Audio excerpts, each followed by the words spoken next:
The Rise of Skywalker is said to have many different revelations, twists, and turns, as well as surprises in this film by director J.J. Abrams that'll be used in a way in order to make us look back at The Last Jedi and The Force Awakens in a different light.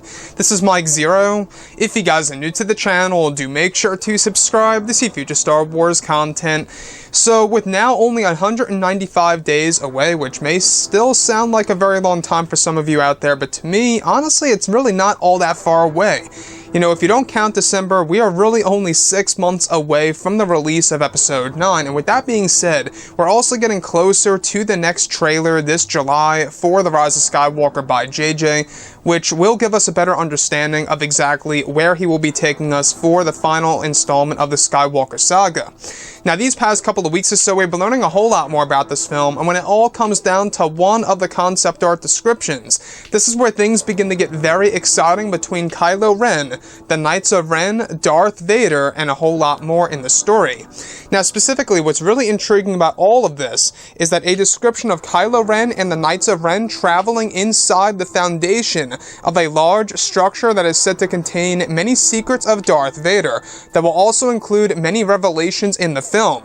Kylo Ren and his Knights of Ren are said to be seen from a rear view crossing a bridge and entering a large blast door that opens on its own. The doorway is said to appear similar to Vader's castle from Rogue One, however it's unclear if it is. The next brings Kylo and the Knights to a large room full of Vader's personal belongings and discoveries that he stored away in this location for decades, where one of the big secrets that Kylo Ren comes across is no other than Padme Amidala's coffin, resting under a dim light with tubes hooked into the ceiling where it's very dusty. Kylo is said to walk up to his grandmother's coffin and rest his hands on top of it, however does not open the top of the coffin. It's revealed at some point that Vader had somehow retrieved Padme's body from Naboo and stored her within this coffin that hooks up to tubes that connect to the ceiling of this room that may be used as a way to preserve Padme's body. Kylo moves on and continues to examine other relics of Vader that will be used to kickstart the story of Palpatine and his involvement in the film.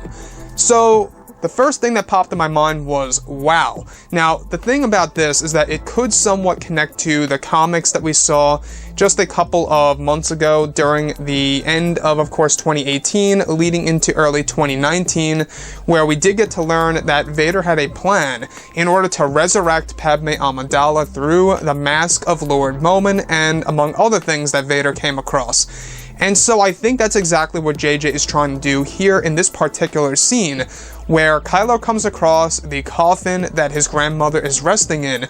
However, this coffin is said to have tubes that are extracting from the top of it and connecting to the ceiling in this unknown room that holds a lot of relics and artifacts that Darth Vader kept away for decades. So, what's really going on here? Well, it sounds like to me that he was preserving Padme Amidala's body. Now, this whole entire part of the story is also said to kickstart Palpatine's story and his role in the film, and exactly how he's going to be introduced in the second act of Episode 9. The biggest question of all that's really on the table right now about this sequence is this, of course, Darth Vader's fortress, or is this a totally different location that we have never seen before on the big screen? After all, from what we have been hearing, Vader had multiple vaults stored across the entire galaxy, very much like Emperor Palpatine.